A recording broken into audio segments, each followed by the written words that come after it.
10 June Asian cup বাছাইয়ে বাংলাদেশের home match সিঙ্গাপুরের বিপক্ষে।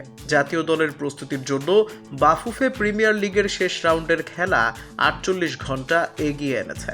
বাফুফে সভাপতি তাবিথ আউয়াল ও লীগ কমিটির চেয়ারম্যান সিনিয়র সহ সভাপতি ইমরুল হাসান স্বাক্ষরিত সংশোধিত ফিক্সচার ক্লাবগুলোকে পাঠানো হয়েছে। বাংলাদেশ প্রিমিয়ার লিগের শেষ রাউন্ডের 5 ম্যাচই ছিল 29 মে। বাফুফে 4টি ম্যাচ 27 মে এনেছে। চট্টগ্রাম আবাহনী ও ফোর্টিজের ম্যাচটি 29 মে অনুষ্ঠিত হবে। 4 দলের ম্যাচ এগিয়ে আনার কারণ জাতীয় দলের ক্যাম্প আগে ভাগে শুরু করে দেয়া। বাফুফের আগের পরিকল্পনা ছিল 31 মে জাতীয় দলের ক্যাম্প শুরু করা।